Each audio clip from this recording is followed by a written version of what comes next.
From LPM, Louisville Public Media. Support comes from Vision Zero. On foot or behind the wheel, safety is a shared responsibility. And Vision Zero Louisville believes 0 roadway fatalities is the only acceptable amount. Their mission is to create safe roads by design, engineering solutions, and education. More information at visionzerolouisville.org. Life insurers put life into the things you live for. The new factory that's hiring your neighbors. Maintenance on the bridge that keeps traffic flowing. The paycheck that puts pizza night on the table.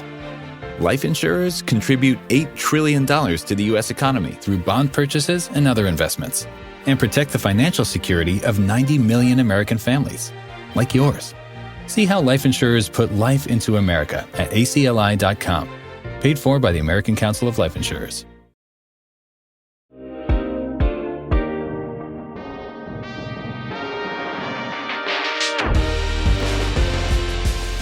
Welcome to On Track. I'm Aisha Jaffer. The climate crisis is global, but its effects are deeply local.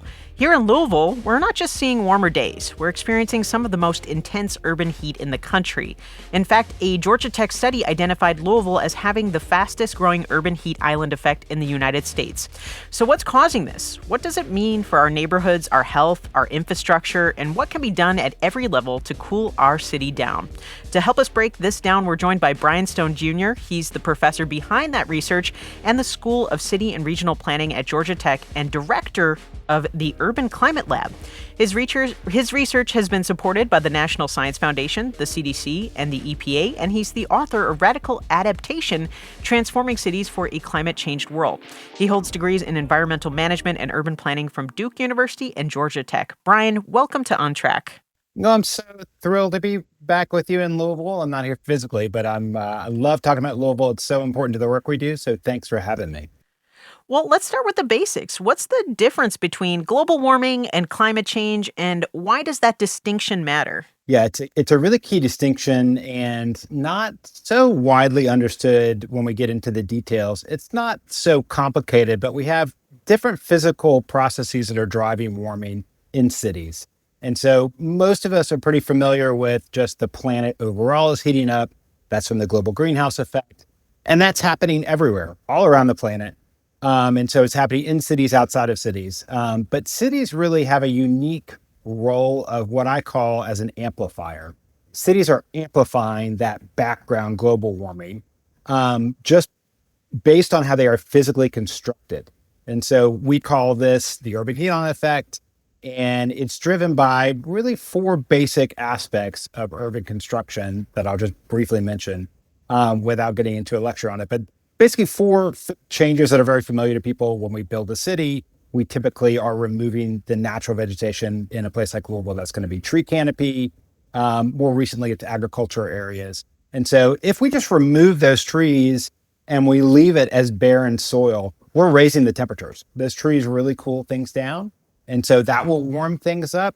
We, of course, compound that by bringing in roads and buildings. And those materials like asphalt, concrete, asphalt shingle are really efficient at absorbing and storing solar energy.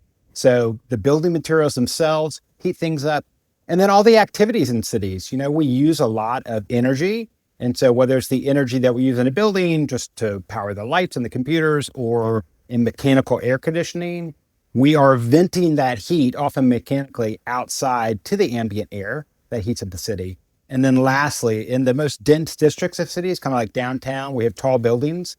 Those tall buildings are trapping radiation that's trying to get out, solar radiation that's been absorbed and re-emitted as heat radiation's trying to get out, and it traps. So we kind of have these 4 basic drivers, and in combination, they heat cities up by anywhere from, say, 5 to 15 degrees higher than adjacent rural areas on a summer afternoon. And that's certainly true in Louisville. So is that then the global warming aspect or the climate change aspect? Well, they're both climate change aspects. And that's a really important point. When we drive the greenhouse effect by emitting greenhouse gases, this is happening globally. That's the global greenhouse effect. It's a natural phenomenon. I mean, the planet is already warmer because of we have greenhouse gases naturally, and that's heating up the planet. That makes Earth different than the moon, for example. So the moon has no greenhouse effect. it's either very cold or very hot on the moon, depending on what time of day. And so the greenhouse effect kind of regulates temperature on Earth. And what we're doing is we are increasing. So we call it the human enhanced greenhouse effect because we're putting up even more greenhouse gases than would be there naturally. And so that's what we generally call climate change. But when we come in and we change the natural environment in cities, that's also a form of climate change. It's human-driven climate. It just happens at a more localized scale. And so again, in cities, we have both what I would call global and local climate change happening at the same time.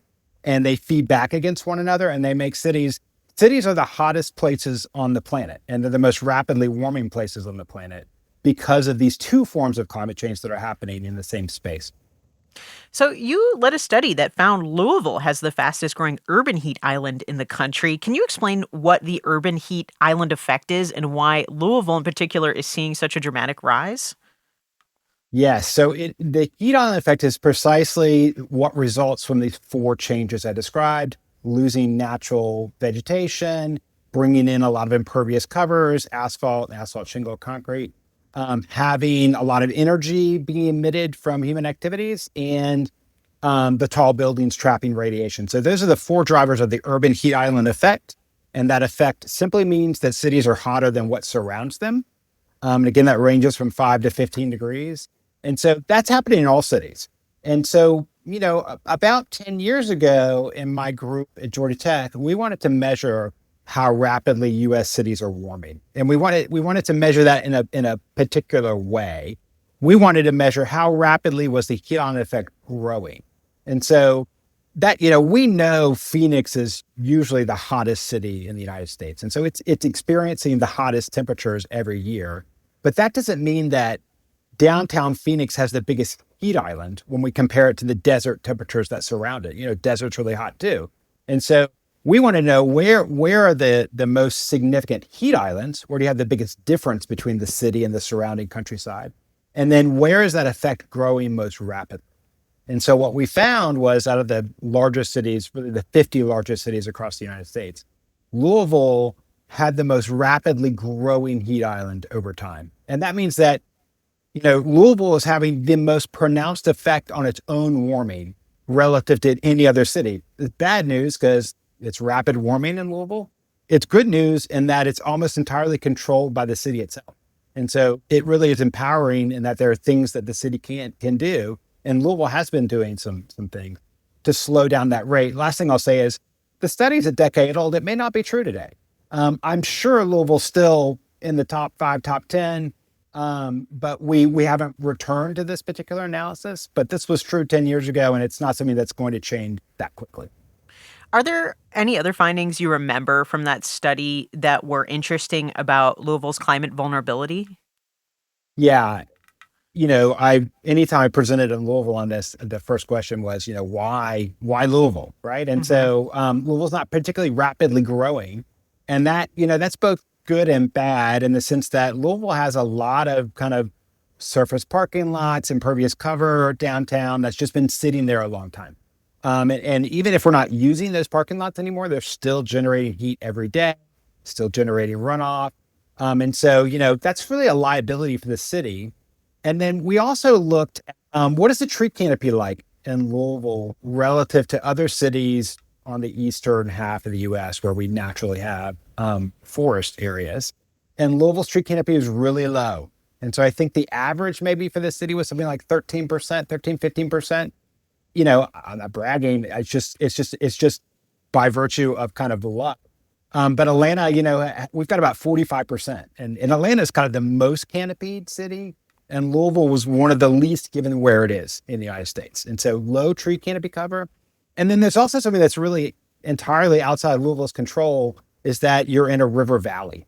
And river valleys really lead to what we sometimes call bad meteorology, and that you have this phenomenon known as inversions. Without getting into the details of what an inversion is, it makes it hard to disperse air pollution, and it makes it harder to naturally disperse heat. And so you have kind of like a stagnant weather systems often kind of hovering over river valley cities. And so that makes it more challenging for a city like Louisville to disperse air pollution and to disperse heat. So I think those are the major regions. Yeah, that's what we always say about this river valley. Everything just sort of sits in It it. just And so sits. it's hard to get that, I guess, disbursement, like you said. Hmm. So there's a lot of big contributors to our city heating up. Is there anything we haven't talked about that's contributing to our city increasing in temperature? We were curious just because my group, we're in a school of urban planning. And so, we do urban climatology, we do modeling, but we're fundamentally planners. And so we're interested, why does Louisville have such a low tree canopy? And because again, it's a place where we find forested areas. A lot of the city, as it's developed, has developed into agricultural areas. And so, in my city of Atlanta, again, we're developing into forests. And so you're developing agriculture areas. So it's not like 100 years ago or 80 years ago, it was fully a forest. It wasn't. I mean, you had a lot of agriculture there for a long time. But we did find that of the 50 cities we had surveyed, only 2 did not have a tree ordinance, a tree protection ordinance. And so, Louisville just at that time did not have policy on the books that protected tree canopy, particularly on private property. And that's since changed. And so that was really we think a really positive outcome of this work we did with Louisville was that helped, I think, contribute to the adoption of a tree protection ordinance. And that's just something that most large cities have. And it is pretty critical in protecting the tree canopy. It's not going to necessarily grow your tree canopy, but it will protect what you have. And so I think that was also just another factor. And, we talk about health in this respect, too. There's a lot of consequences on health for the earth sort of heating up around us here in Louisville. One of the risks to health is what's in the air. So how do heat and air pollution relate to one another in respect to air quality? And are there any particular risks or patterns we should be paying attention to here in Louisville? Yes. So heat and air quality closely related. Particularly, I mean, it's really a year-round phenomenon, but particularly in the summer where we have ozone kind of smog season. Heat, smog is or ozone, ground level ozone. We call it's a photoreactive air pollutant, which is a technical way of saying that, heat drives the formation of ozone in the atmosphere. And so the more heat you have, the more ozone you're going to have. And so even at the scale of the heat island, you will see some higher concentrations of air pollutants in the summer from that heat. So that's a big factor.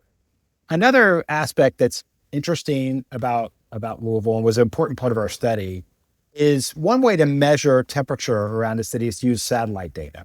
And so satellites record what's known as the land surface temperature. It's not the air temperature above the land, it's the land itself. And so land surface temperatures are always higher. But one of the things we saw in our modeling, we wanted to move away from land surface temperature and measure actual air temperature. And so you need a climate model to do that. And it's accounting for the movement of the wind and the atmosphere. And it gives you kind of a different outcome than if you just look at surface temperature. And we think it's the most useful outcome because, it's human health is driven by air temperature, not surface temperature.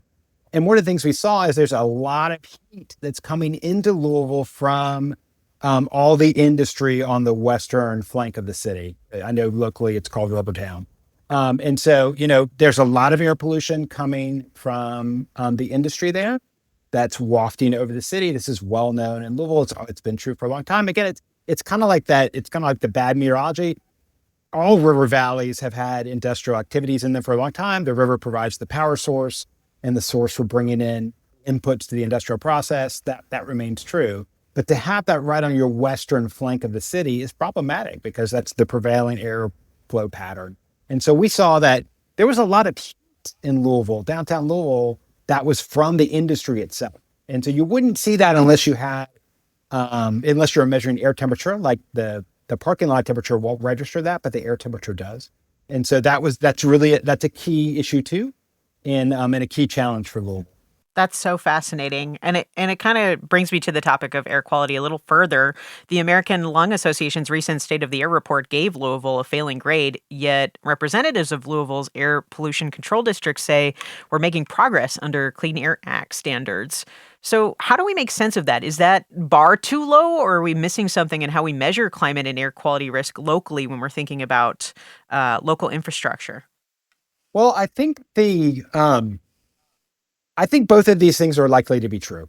And so, progress is the Clean Air Act, at least as it's state right now as we're speaking, is designed to bring about steady progress. And if you think about it, if we had the Clean Air Act say, you must be meeting all of these health-based air standards today, that would shut down industry, have significant significant economic impacts in all cities across the country. And so it's designed to give a 5 to 10 to 20 year period for a city to come into compliance. And so, but you have to show steady progress. And I don't know, I haven't looked at this recently in Louisville, but I'm sure the city, under the oversight of the state, is making steady progress. But it can take a long time to get fully in compliance. So I think, probably the air quality remains is not meeting all health-based standards today, but it's getting better. And that typically is true across the United States. I wouldn't be surprised if that was true in Louisville. That makes sense to me. Well, we'll be back with more in a moment. You're on track with Louisville Public Media.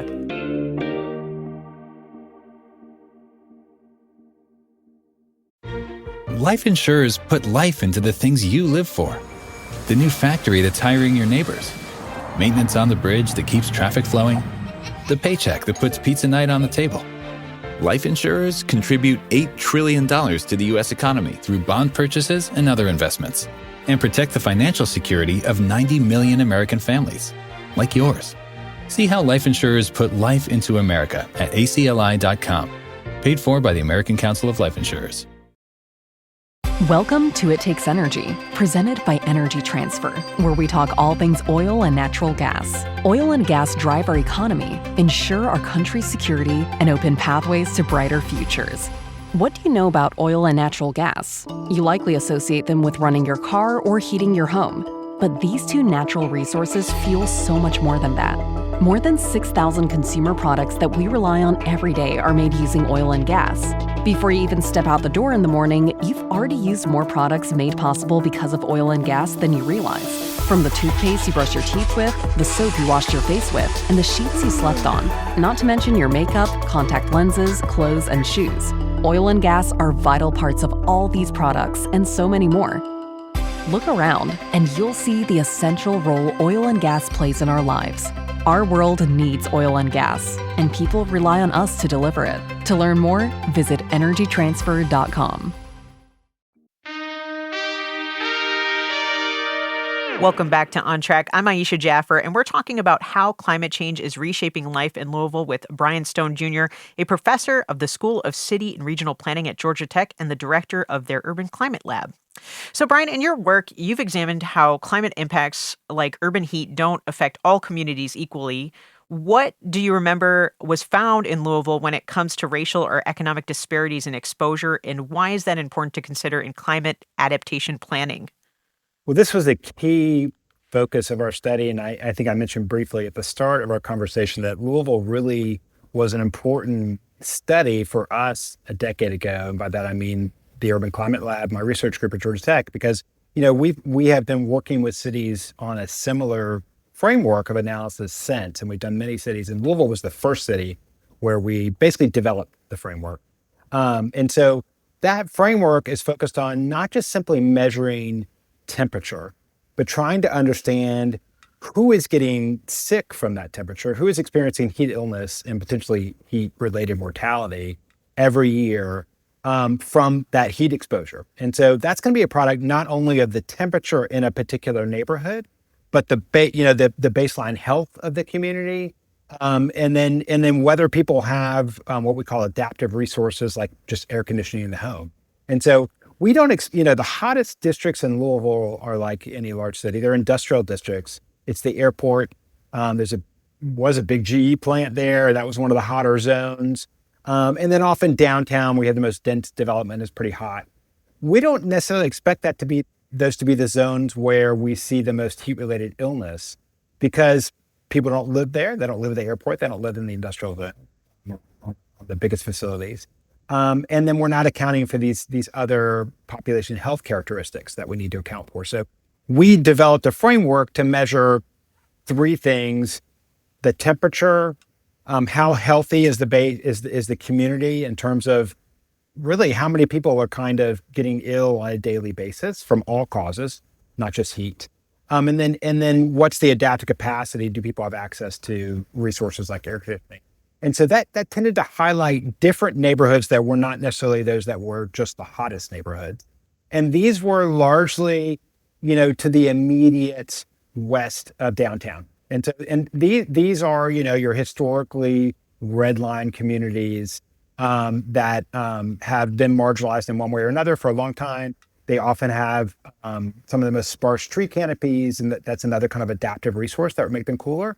And then you have people lack kind of the resources for coping, and then you may just have poorer baseline health than you see in other parts of the city because of all kinds of factors that relate to low-income communities and the challenges that they confront. So these maps probably look pretty similar to other maps that are focused on kind of historical disparities, and that was found to be true with heat risk as well. So, with that in mind, what do you see as the most urgent climate adaptation priorities for a city like Louisville? Well, so when we talk about climate, it's obviously it's broader than just heat alone, and so we know we have flood risk, we have wildfire risk, as we've seen this year in Los Angeles dramatically, and so a range of impacts we can be concerned about.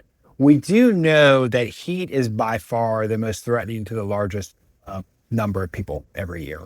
And so we tend to specialize particularly on heat. And so that is the principal risk in Louisville. Was true then, I think it's true now. And so we can address this. We're talking about the urban heat island effect. The city really is empowered to take steps that will reduce neighborhood temperatures. And it doesn't require 20 or 30 years. I mean, the kinds of interventions don't happen overnight.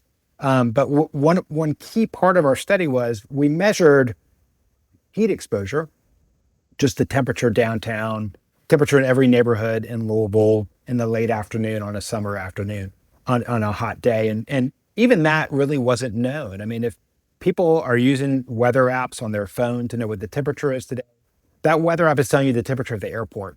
It's not telling you the temperature in your neighborhood. And there are some neighborhoods in Louisville that are hotter than the airport, particularly different times of day. So a key part of our study was just saying, well, how hot is it in your neighborhood every day? And so that's one part of the analysis. And then we can look to see where people are experiencing heat illness and why. And so we also wanted to know if Louisville wanted to invest in what we call heat management strategies, which is things like planting trees, installing reflective rooftops. There are other things, but those are the major strategies, just having more park space and green space. How much could that cool things down? Because cities are not going to invest in these strategies if they don't yield really measurable improvements for the population. And so we found in our Louisville analysis, we were estimating about 86 individuals were dying every year from heat in Louisville. We found that about 2/3 of those deaths were a product of the urban heat island.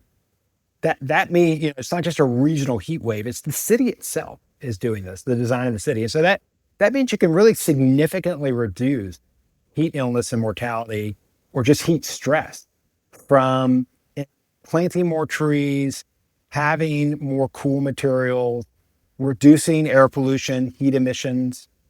These kinds of strategies can cool cities down significantly. And we found that, maybe a quarter to a third, even to close to half, as we've seen in other cities of the heat island, could be reduced by setting goals for tree planting and cool materials that are not extreme. They're just having an annual goal where as people need a new roof, they put on a cool roof. That doesn't mean it's white. You can have a whole palette of colors. It pays for itself in a couple of years based on your energy bill savings. So, these kinds of strategies that get implemented over time as the city changes can really have a powerful effect of cooling down the city, or at least slowing the rate of warming. And we found that in Louisville, that significantly you could cool yourself down. And I know, and I will say this, that I know since that study, Trees Louisville has worked on that tree canopy, and I know that's improving. So that's very encouraging to hear. So from your research and work, which cities across the country have you seen, like maybe comparable to Louisville, that are doing things right? And what are they doing? Are they kind of implementing what you're talking about, more tree canopy, more reflective roofs, things like that? Yeah, and I should say that the first right thing, in my opinion, that Louisville did, and we worked with the Sustainability Office, again, 2014, 15, 2016, first we published a study that identified Louisville was the most rapidly warming city at that time. Atlanta was number 3, so we're the company here. But Louisville was really the only city where the leadership reached out and said, "We're worried about this. We'd like to study this." And I've always credited the city for doing that. Most cities just wanted the headline to go away. And so Louisville really invested in understanding what the heat island looks like and how it's changing, how it could cool it down. And so you're asking about other cities. Most cities today don't have the basic information that Louisville has. They cannot tell you whether one neighborhood is hotter than the next neighborhood because there are no public thermometers and there hasn't been an investment in such a study. And so we've been working with cities, and a lot of cities are aware of this. So we've probably worked with about 10 or 11 cities now, and created this kind of data for them. And there are other groups that can do this too. But so that's all to say, most cities today in the U.S. still don't know what their heat risk is neighborhood by neighborhood. And that's the first step. There are cities that are very focused on managing heat risk and have been investing in it significantly. It's not surprising for New York to be on that. And so New York has been really investing in heat risk for many years now, and probably most famously planted 1 million trees in the city, and that's a tremendous investment. And this is in a lot of these trees were planted in Manhattan. This is not a place where you have extensive green space to do this. But there are other cities that may not be expected. Dallas has really got a forward-looking plan to deal with heat risk, and has been very impressive in the range of policies that they have pursued. Los Angeles is very focused on heat risk.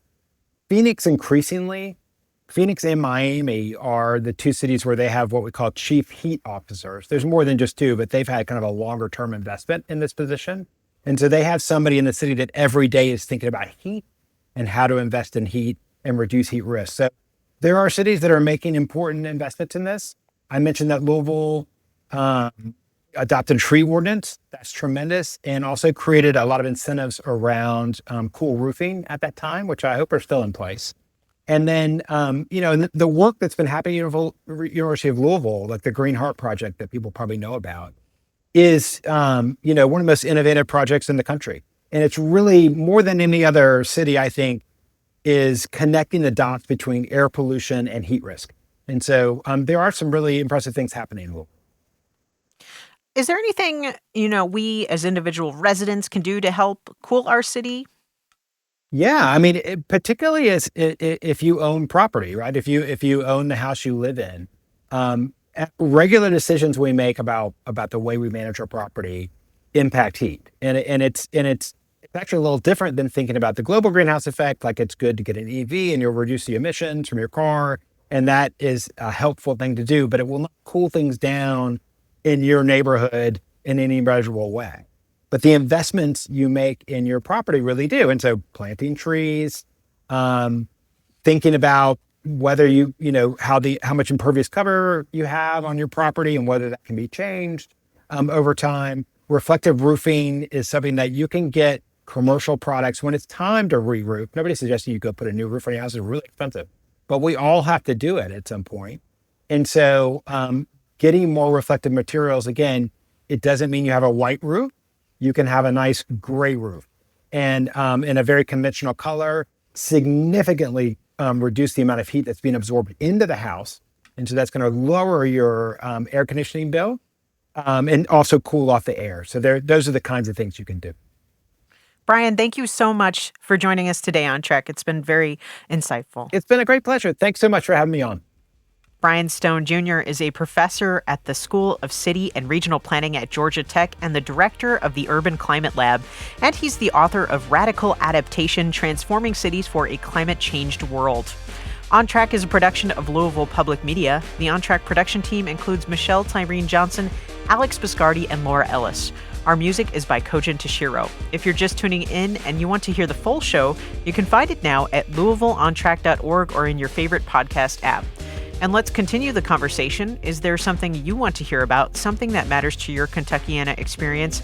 Let us know by sending us a text or giving us a call at 502-814-TALK or send an email to ontrack@lpm.org. I'm Aisha Jaffer, and remember, a cooler town keeps tempers down. Until next time, you're on track with Louisville Public Media.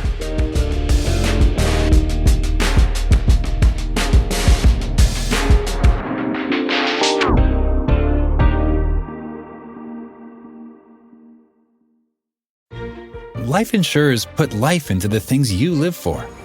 The new factory that's hiring your neighbors. Maintenance on the bridge that keeps traffic flowing. The paycheck that puts pizza night on the table. Life insurers contribute $8 trillion to the U.S. economy through bond purchases and other investments, and protect the financial security of 90 million American families, like yours. See how life insurers put life into America at acli.com. Paid for by the American Council of Life Insurers. Welcome to It Takes Energy, presented by Energy Transfer, where we talk all things oil and natural gas. Oil and gas drive our economy, ensure our country's security, and open pathways to brighter futures. When it comes to meeting the world's energy needs, more is better.